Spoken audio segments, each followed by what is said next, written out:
Adam Sandler is one of the most powerful box office stars in the world today. For the past 10 years, he has been creating memorable characters on television and film. Here is a look at some of them.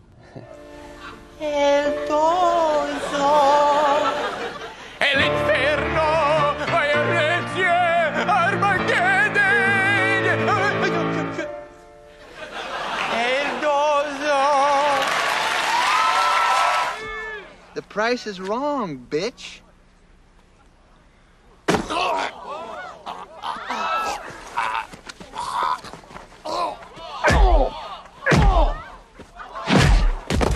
I think you've had enough. No? Now you've had enough. All right, last time. Here he goes. Here he goes.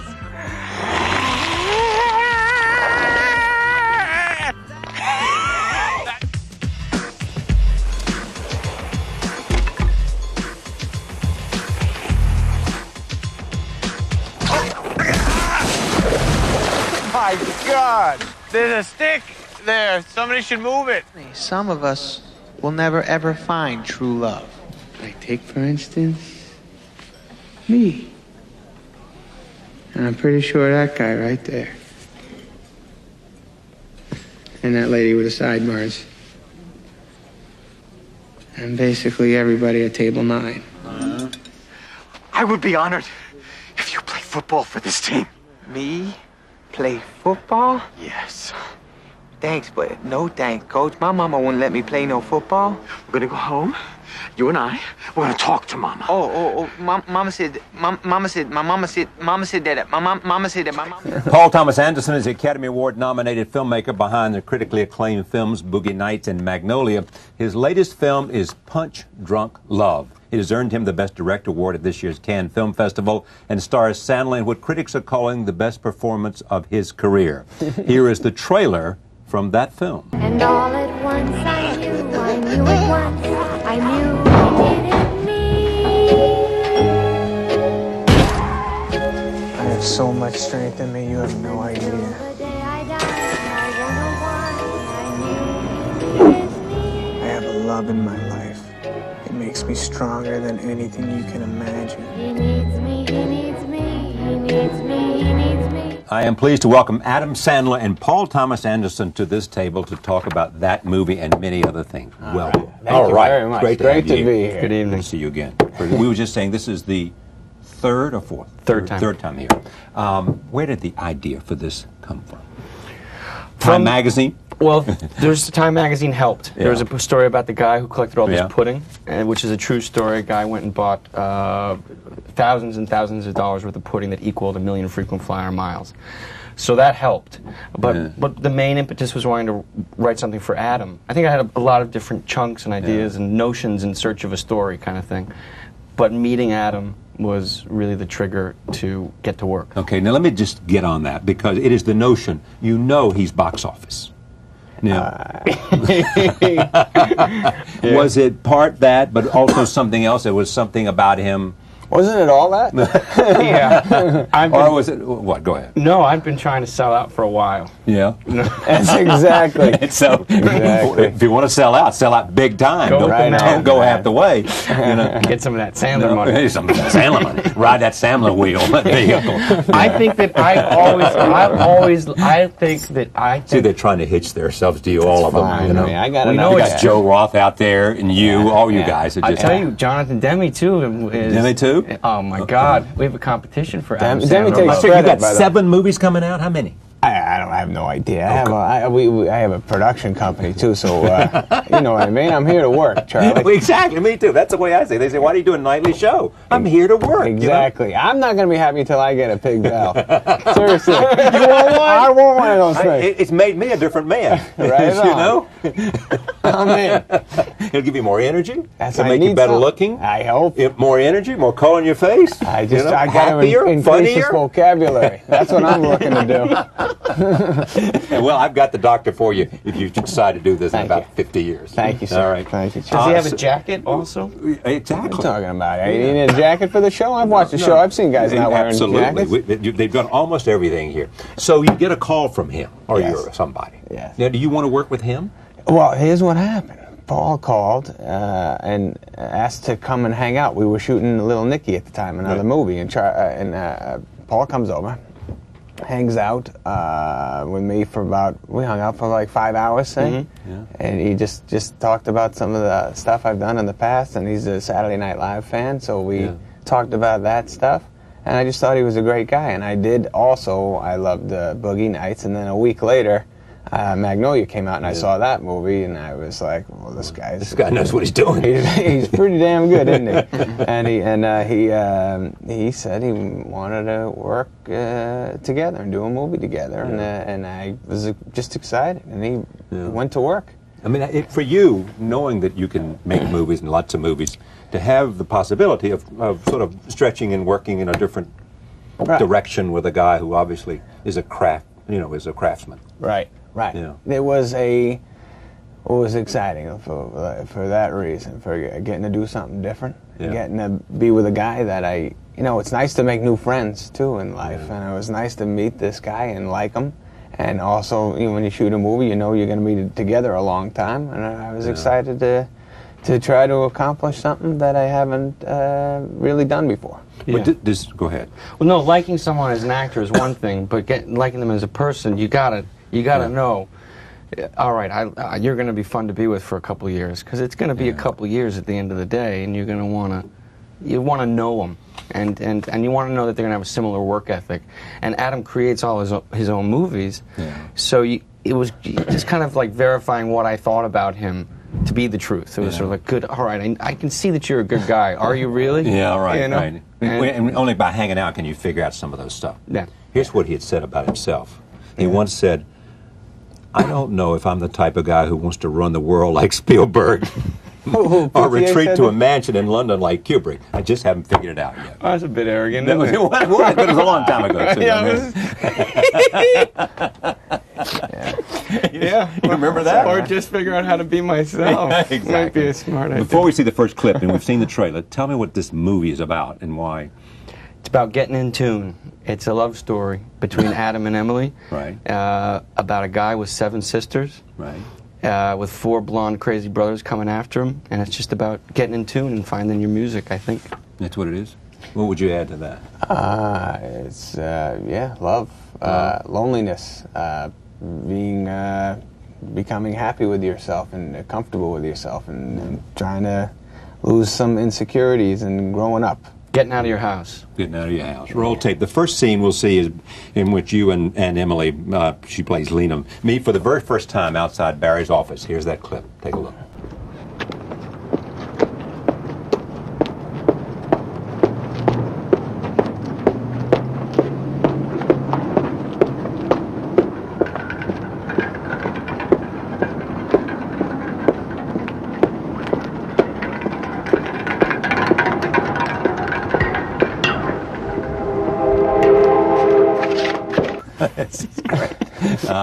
So who is Barry Egan? Wow, that's Barry Egan. Paul sometimes says it's a lot of. I'm a lot like Barry Egan. Yeah. I think I've seen myself behave like Barry. I've seen my brother be like Barry. I've seen my friend Judd act like Barry sometimes. I've seen that. I stole from a lot of people in my life, and I just basically was trying to be this guy that he created. That he created, yeah. Yeah. Were you instantly ready to do this? I mean, after you met him and liked him? Yeah, I was instantly in. I was instantly, all right, I didn't know what the movie was going to be. I remember when Paul gave me the script and I read it and just I'm like, oh, this guy is me. Okay, this guy, am I going to be able to do this? I was nervous, but I was in. There was no way I was going to say, I'm not doing this. Yeah, the experience is worth it. Yeah, right. Did you want to change after Magnolia? I mean, did you say basically, look, it's a very heavy film with a lot of heavy talent. Let me go in a different direction with someone who has a different kind of temperament. Completely. And I think I was also in a good mood. You sort of follow. Right. You always want to get away from where you were last. Your just instinct is always like, I want to go left. I can't stand any more cancer. I can't stand any more sadness. I've got to. And it was funny because at the time that I was finishing up the editing, like the chicken noodle soup to that was Adam's movies, and just kind of really being consumed like, I want a piece of that, and I want to learn how to do that because. yeah, you don't want to repeat yourself. You always want to keep moving forward. Sure. And I think I was in a good mood, feeling happy. What did you discover about him that you didn't know as an actor? I think I got even luckier than I thought I might get. It was like striking gold. Just his, most of all, his the work ethic, like the ability to work really hard for a really long period of time, really intensely, and still have an amazing sense of humor and humanity. Yeah. Well, Did you know? I mean, what is this work ethic about? I mean, is it just simply that this is what you enjoy doing, and you're on a wave and let's ride it? I gotta tell you, I've been kind of having since I'm 17. I wanted to be a comedian. I wanted to be good at what I did, and I wasn't that great at it for a long time. I don't ever think I became a master, but I'm still trying to grow. But it's consumed my head. It's what I woke up thinking was I want to be good. I want to write jokes. I want to become comfortable as an actor. And I think that's what drives me, is that I'm kind of obsessed with it. Yeah. I was doing Paul's movie. I've seen Paul's other movies. I thought they were incredible, and I knew he wrote an incredible script. So I said, I better step it up in my head, and I didn't want to fail. And you're continuing to grow in your sense. I mean, you feel you're growing, expanding, and you're just halfway there, wherever there is. I don't know where I'm going. I know I'm 36 years old, and I have different thoughts than I had when I was 26. But and I don't know what I'm going to think about when I'm 46. So I know I want to continue trying to travel with in my career with what I'm thinking about. And That's the job. That's the job, is figuring out where you're at Yeah. at that moment, and you do that then, and then by the time it's over with, you want to go the other way. Yeah, and it's trusting your instincts, you know, trusting your instincts, but you've also got to be, I mean, you got to, I would assume, to have the phenomenal box office success he's had. You know, there's something behind that. There is trusting your instincts, but you are delivering something to an audience. Yeah. There's some sense of insight, intelligence. Yeah. Magic. I would say that Adam, I've walked down the street with movie stars, and I've never seen anything like it when Adam walks down the street. What happens? It's he's there, he's present, he's not somewhere else, and people just respond to that, and that's what I respond to. How many films do you have that haven't been released right now? Oh, I have Paul's film. Right. I have an animated movie coming out, and it's a holiday movie coming out Thanksgiving. Yes. Shot a movie with the great Jack Nicholson. Which one was that? That's called Anger Management. Yeah. He's unbelievable in it. And that'll come out next year. I don't know. I'm working a lot, but that's now I don't know what I'm doing. Yeah. I'm not. I don't have anything. You have nothing to do now. You want to take some time off? No. I don't want to. God do forbid. That. No. I don't want to really have to think too much about myself. I need to jump into the work and lose yourself in the keep work. hiding. I keep hiding. I don't want to get to know me. You don't? It's pathetic. Now, what about Barry Egan? Is he pathetic?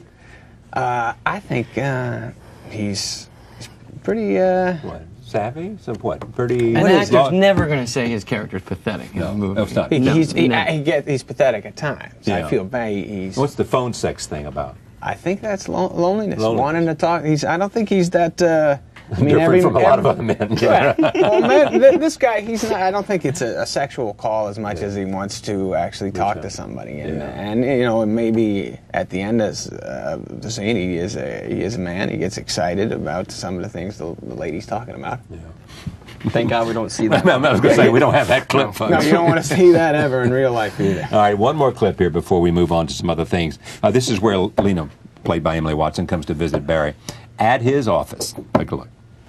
Do you have brothers or sisters? No, I'm the exact opposite. That must be nice. That must be really, really, really... No, it's terrible.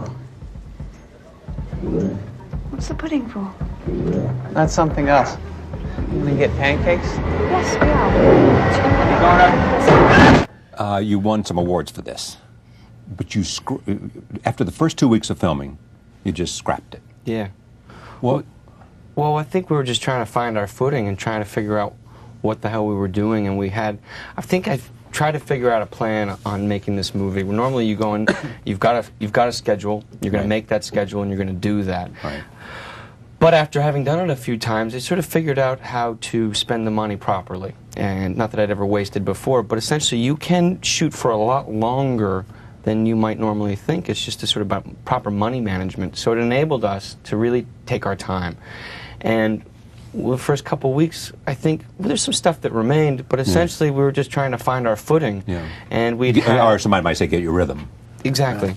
Yeah. And once it happened, you sort of look back, you go, okay, now we're getting to work. So you sort of throw some things out the window, but still stuff remained, so it wasn't completely a wash. But but it was the luxury that came from just learning more about how to budget the movie and make it last. Do you think of yourself as a comedian who acts, or do you simply think that you have gone from being a comedian now, settled into that you are an actor? Boy, I don't know. I don't think about what I am too much. I was obsessed with comedy, and I still am. And but I also, I went to college. I studied acting. It was on my mind too to just be an actor. So I'm not exactly sure what the hell I am. What's the best comedic experience you've ever had? I mean, is it Saturday Night Live? I mean, who taught you the essential sort of skills? Oh, well, these two guys at Saturday Night Live, Robert Smigel and Jim Downey, were my, I became very close with them, and I think the writers that I laughed the most at their stuff, and I love their taste. And I'm not saying they love my taste, but I'm saying that if they laughed at something I did when Wednesday's read-through, we would read a skit, and if I looked up and saw Downey laughing, I knew that life was good right there. Are you born with timing, or do you learn timing? I think you learn confidence. So that's what happened with me. My timing was, I can tell when I'm not funny. It's usually when I'm rushing and when I'm kind of scared, and show the audience sees I'm scared. If I'm feeling comfortable, it's usually all right. It's about everything, isn't it? I mean, it's true about sports. It's true about a tennis stroke or a golf stroke. Yeah. It's true about this. It's true if the confidence gives you an ease that that makes you do it, allows you to do it better. If you see a pitcher looking a little nervous to face a batter, you usually can tell he's not going to pitch too well. Exactly right. I mean, and pitchers who intimidate as if they, I've got your number and here it comes. Exactly. Yeah. Clemens scares you. Yeah, Clemens scares you, and for a lot of reasons. Clemens scares you. Yeah. Emily Watson. Yeah. She's phenomenal. Why'd you cast her? She's I've been a fan since Breaking the Waves. Yeah. Oh man. Right. And you just figure, you just see somebody give a performance like that. It's the same thing as with Adam. You think they got balls. I want to be around them. I want to jump off a cliff with them. Someone that daring. And I think that I had in my mind, if you're making a romantic comedy where two people fall in love, they have to be a handsome couple. Right. It's like a prerequisite. And I thought that the two of them together made a handsome couple. That's good. Handsome couple. Well, as good as I can get. Emily it's like 80-20. Is your audience, you would know more about this, and perhaps you don't even think in terms of sort of this kind of analysis. Is your audience predominantly young, teenage guys? Well, I've heard that. I've heard that. I mean, I think that's what's written a lot about. Yeah, I know. That's why I'm giving you a chance to say. And it's. I happen to know a lot of babes watch me. I don't know about that. I don't know. I just know I have different people who talk to me on my movies. Well, probably many people watch his movies, as we believe. Then all of them are there. The entire world. Exactly. It's different age groups, but it doesn't matter. I have seen a lot of stuff where they say Adam Sandler's just young boys, but I've talked to some my mother's friends think I'm all right too. Well, they have a bit of bias there. Well, even the ones who don't like her think I'm all right, which is a big percentage. Yeah. And what do you think of all these comparisons you see between you and Jim Carrey? Oh, well, I think it's natural for that to happen. I know Carrie since I'm a young guy. I knew him since I'm like 22, and I love him. And we're both comedians. And he's the best physical comedian there is. Yeah. He is. It's funny when you go to when I go to a Carrie movie and I watch him. I go, oh wow, I couldn't do that. I couldn't do what he just did. So I know he does stuff that I don't try to do, and I think I do my own thing. Yeah. But I do love him. Let me take a look at another. This is part of the scene in the trailer. This is where you take Lance, who's played by Louis Guzman, yes. To the grocery store to buy some more pudding. Here it is.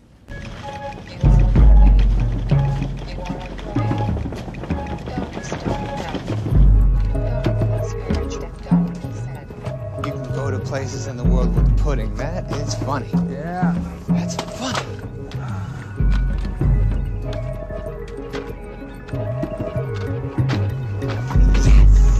That's some good dancing. Yeah, huh? right on. Yeah, no lessons required for that either. No. That was just kind of a natural rhythm. Yeah, well, I'm a natural at a lot of things. That's one of them. Tell me, do you have any like dreams, obsessions, anything that you're desperate to do?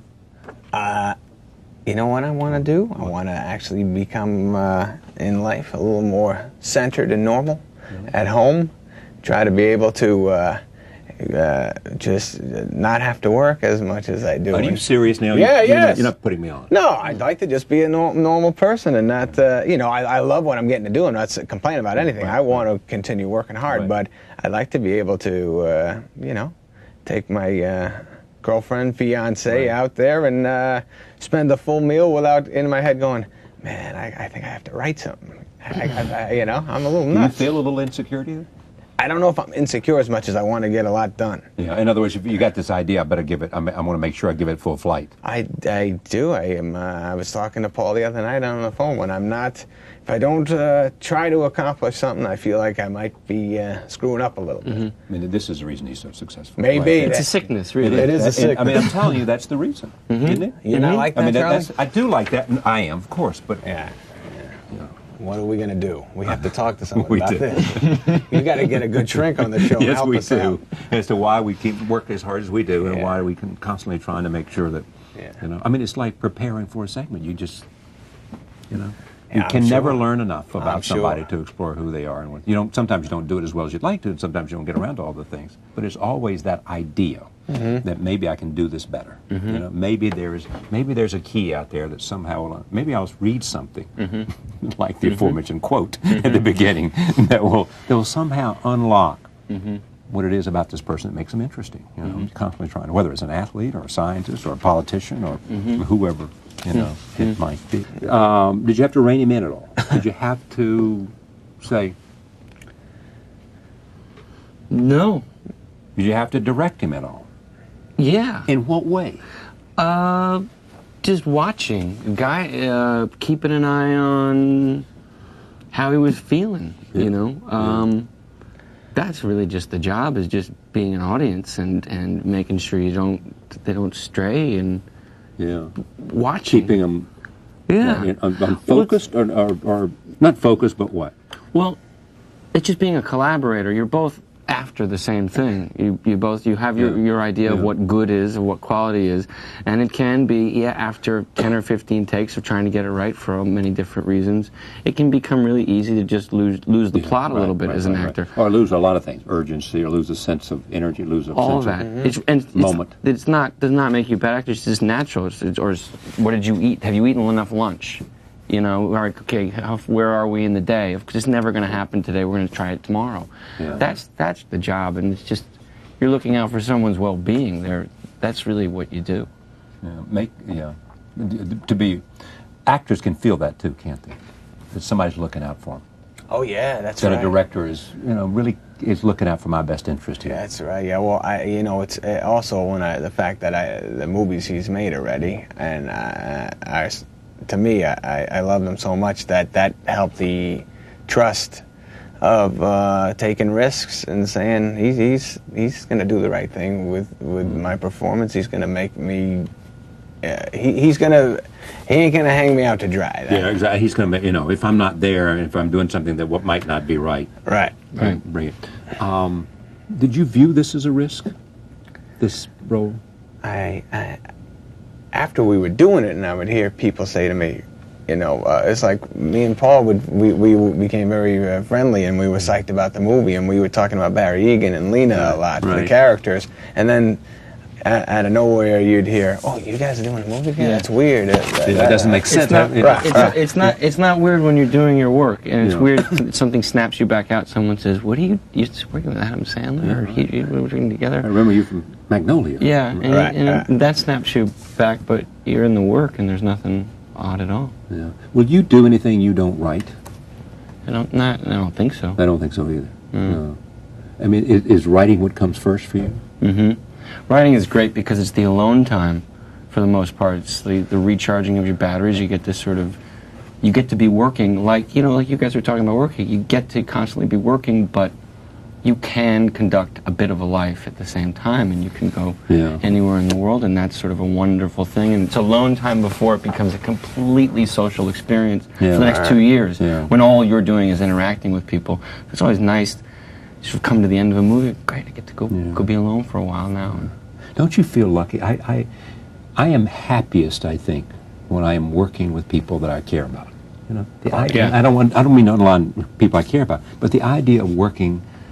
The joy of working, if you're doing things you enjoy, and you're with people that you genuinely care about, and there's a shared passion. There's nothing better. Nope. There is nothing better. You agree? I do agree. It makes you get to share I don't know, when people talk about the movie and they walk out of the theater and they like it, and I'm just glad I get to share that with Paul. And Emily and Philip Hoffman and Louis and everybody in the movie. It is cool to have that connection the rest of your life. Philip Hoffman's great, too. Yeah, he's great in the movie, too. Yeah, he's very nice. Oh, he is amazing. He's pretty hot stuff. Yeah. And he's in Red Dragon. Yeah. Yeah. Do you go to movies a lot? Yeah, I'll go see that. Of course. I'm sorry. I do. I go to the movies a lot. Yeah. Me and the girl go there, sit down together. I enjoy popcorn. I enjoy the flicks. But you do like them, and I love Can you go out to the theater or not? I do a lot. Yeah. But not in disguise or just no, like no, you are? no. I just sit there. I'd like to see that. Yeah, I would too. Is he putting me on? No. No. Oh, no, he's not putting you on. No, I'd like to see him go in disguise, because that is so far from him. Yeah. No, I go to... Oh, they will let you alone? I mean, you can go? If I go to a movie and it's very light in there and it's crowded, people will say hello. Yeah, right. But once the movie starts, unless I'm in it, then it's pretty weird. You don't want to be have the whole crowd know you're there. Oh, I see. So you wouldn't want to be seen watching your own movies? Well, that might affect the audience thinking they have to laugh harder for my sake, or boo harder. How many times have you seen this film? Well, I saw it with the man himself alone you and couple P.T. times. sat there and watched it? Yes, holding like this, holding each other. So just take me there. So you're watching this. Is it kind of clinical? Is it... No. You're just having fun, saying, man, weren't we good? Isn't this work? This is great. This is better than I thought it was? Or none of the above?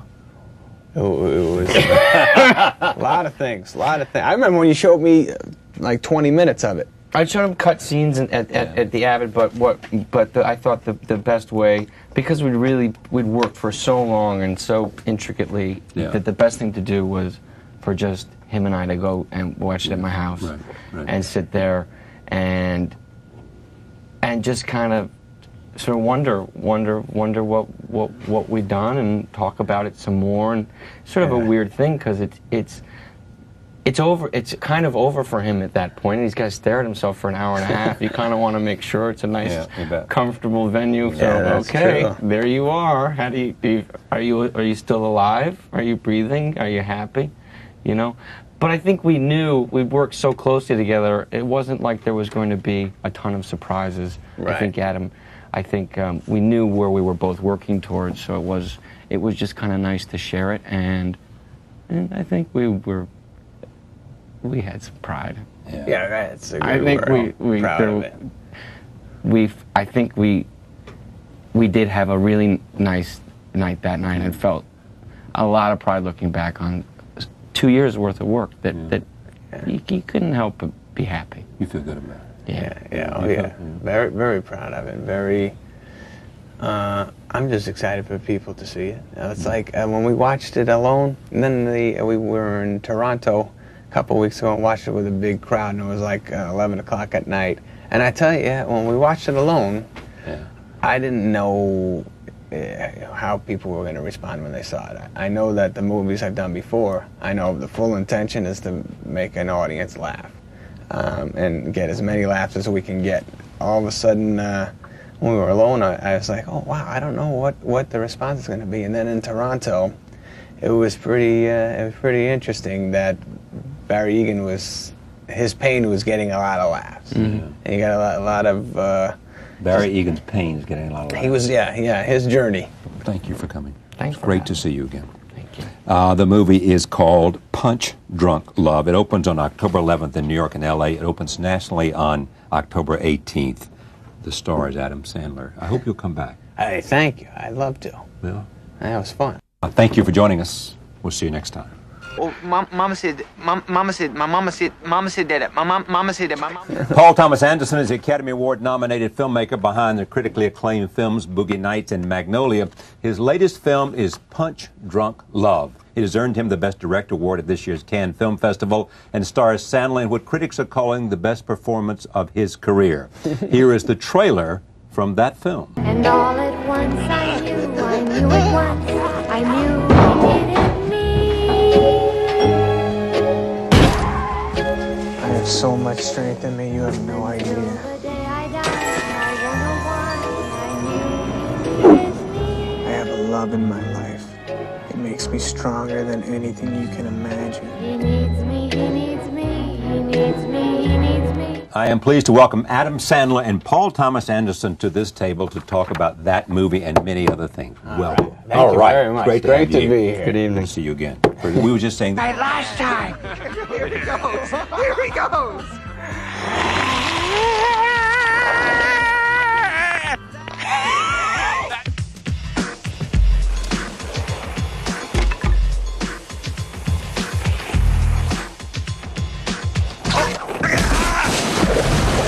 My God! There's a stick there. Somebody should move it. Some of us will never ever find true love. Like, take, for instance, me. And I'm pretty sure that guy right there. And that lady with the sidebars. And basically everybody at table 9. I would be honored if you played football for this team. Me? Play football? Yes. Thanks, but no thanks, Coach. My mama wouldn't let me play no football. We're gonna go home. You and I, we're gonna talk to Mama. Some of that Sandler money. Ride that Sandler wheel, that vehicle. I think that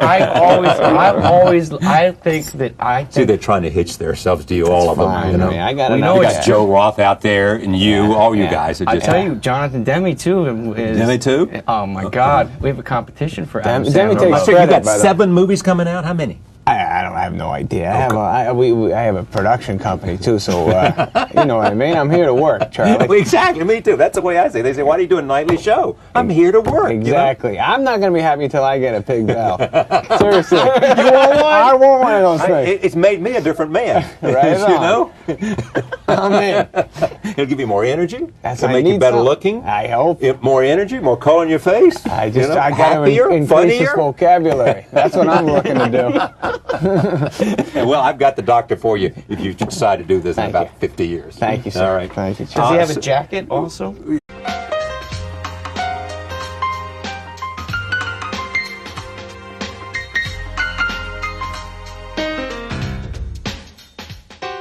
Adam Sandler is one of the most powerful box office stars in the world today. For the past 10 years, he has been creating memorable characters on television and film.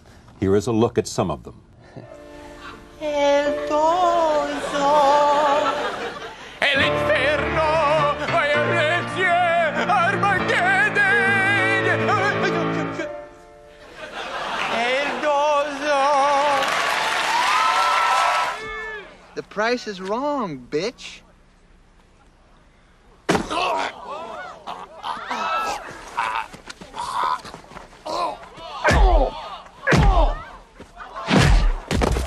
think you've had enough. No? Now you've had enough. This is the third or fourth? Third time. Third time here. Where did the idea for this come from? Time Magazine? Well, there's Time Magazine helped. Yeah. There was a story about the guy who collected all Yeah. this pudding, which is a true story. A guy went and bought thousands and thousands of dollars worth of pudding that equaled 1 million frequent flyer miles. So that helped. But the main impetus was wanting to write something for Adam. I think I had a lot of different chunks and ideas and notions in search of a story kind of thing. But meeting Adam was really the trigger to get to work. Okay, now let me just get on that, because it is the notion, you know he's box office. Now, was it part that, but also something else? It was something about him. Wasn't it all that? Yeah. Or was it, what, go ahead. No, I've been trying to sell out for a while. Yeah. That's exactly. So, if you want to sell out big time. Go with the man. Don't go half the way. You know. Get some of that Sandler money.